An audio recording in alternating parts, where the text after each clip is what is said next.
Hi everyone, today we're going to take a look at a device that AstrHori sent out to me to review. It's a portable hot shoe light meter for old film cameras. So if you still like to shoot film and maybe the light meter in your camera is broken or it's impossible to find batteries for anymore, this might be your solution. Alright, here's what the device looks like, and I put a quarter here to just reference for size, and as you can see it's very tiny. And it's very simple, just two controls, the function wheel here and then the function button here.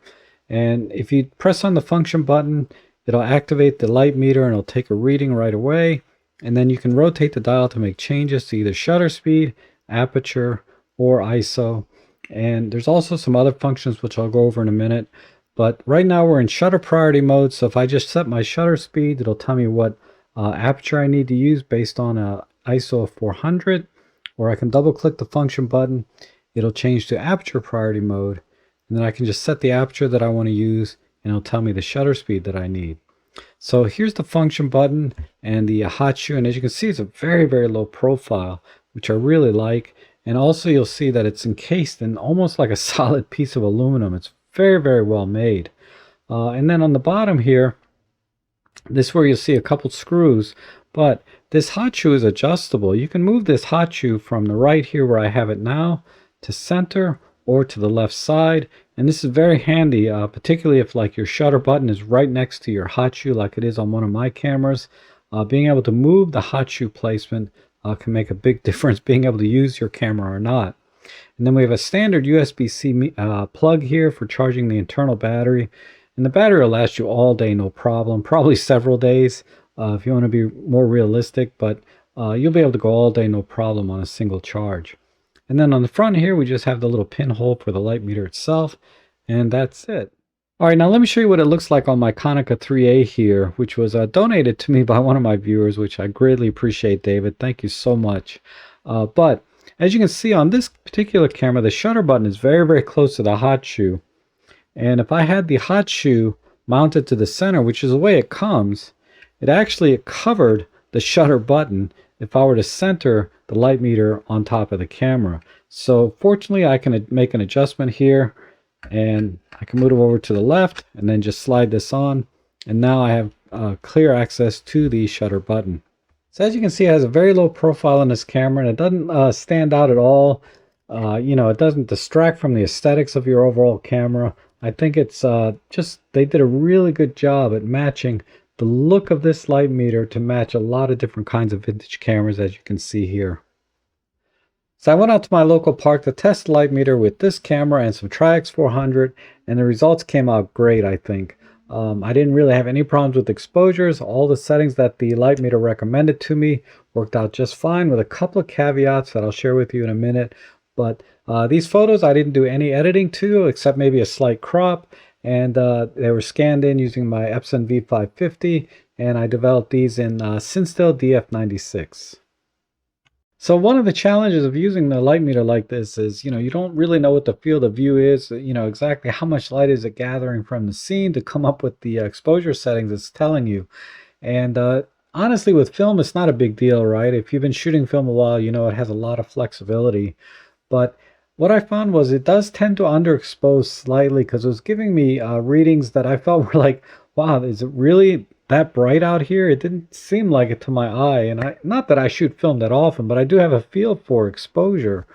And when I developed negatives and scanned them in, everything came out just fine, with a few exceptions. When there's scenes that have extremely bright highlights, it's kind of good that this underexposes slightly, but sometimes it throws the meter way off when you have a very strong backlit type subject. So in those situations, what you want to do is probably point the meter towards the ground where it's not facing that very bright source like direct sun, to meter off the ground, so you can kind of get a more normal reading than something that might be sort of offset by that strong backlighting.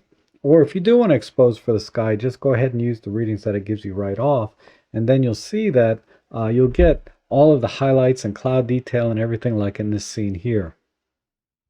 Now I was a little worried before I developed the film that everything was going to be way underexposed, because when I was in the field I was like, F16? Really?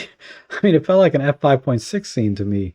But Fortunately, everything came out just fine, but I was curious what the difference was between, say, metering with my digital camera, my Olympus Pen F, in center weighted versus uh, using this. So I did a very simple test. I just pointed both cameras at a white piece of paper and under constant lighting. And when I got f5.6 with the Pen F, the light meter was giving me like f8. So it was exactly one stop difference under exposing, which would have been my preference anyway if I were to dial things in the field. So I'm happy with those settings, but this light meter does have some features in it so you can make adjustments so that if I wanted this light meter to meter exactly the same as this Pen F, I can dial in an exposure compensation setting so that it will always read one stop brighter than the default reading that you would get from it otherwise. So let me show you that and a couple other features, and then we'll wrap this up. I've already showed you how double clicking the function button switches between shutter priority and aperture priority. And if I want to change the ISO, I double click, but on the second click I hold it down like this. I go like that and I hold it down and let go, and then I can adjust the ISO rating. So if I'm going to put in 200 speed film, I would just change that to 200 like that. But if I want to dial in exposure compensation, because as I said, the meter is reading about one stop darker than my Pen F or brighter. I always get that mixed up. But what I do is I double click again, but I hold it down for 3.5 seconds, and you'll see the little arrow bump up to EC, and you can see right now it's set to 0. So what I would do is just dial in +1 exposure comp so that now this light meter will match exactly what my Pen F digital camera is reading. And then I just double click again and I go back into aperture or shutter priority. All right, the light meter is on right now, but it will automatically go to sleep after about 15 or 20 seconds. And then when I wake it up by tapping the function button, it'll take an instant reading and stay there. So even if the light changes while the meter is on, it'll only show you that instant reading. However, if I wanted to take another reading, let's say I wanted to point down at the grass, all I have to do, let's wake this up. So we have this reading now, f3.5. I can point it at the grass, tap the function button again, and it'll take another reading. Or I can point it up and take another reading by tapping the function button. Another function it has is real-time reading, where it'll constantly take a meter reading. So what you do is you push and hold the function button until you see the little circular arrow pop up, and now it's taking real-time readings. And so I can point it down at the ground, look at the reading there, or point it up and look at the reading that I get there. But if I want to lock this particular reading, I can just push the function button one more time, and it'll lock and hold this reading for 5 seconds. So no matter what happens during that 5 seconds, it's going to hold that reading for you so that you can make adjustments to the camera. Personally, I prefer the instant on reading and then just pushing the function button if I want to take another reading. It's just a little more straightforward for me, but you may prefer the real-time reading setting with the lock function. So this meter checked a lot of boxes for me. I mean, it's very well made, it's very small and compact, and the adjustable hot shoe makes it functional or usable on a lot of different kinds of cameras that I have. And it's fairly accurate given the caveats that I discussed earlier. So I have no problems with the meter readings it's giving me. I love how it looks on this camera, and it's tremendous value at just $69 as of the making of this video. Now I've paid less for other meters that were a little bit bigger and bulkier and just were like in this white plastic casing, which is fine. I mean, nobody sees the light meter in your pictures, right? But for me, I just like the aesthetics of this meter over, say, the other meters I've purchased. And you can certainly pay a lot more for a meter that are bigger and bulkier than this. But I think for $69, this really hits a sweet spot, and I can highly recommend this meter to anyone that, maybe the light meter in their old vintage camera is broken, or maybe it doesn't have a light meter like this camera. And a lot of times it's just impossible to find batteries anymore for these cameras. So take a look at this. I'll have my links down below, which helps support the channel if you're interested in getting this.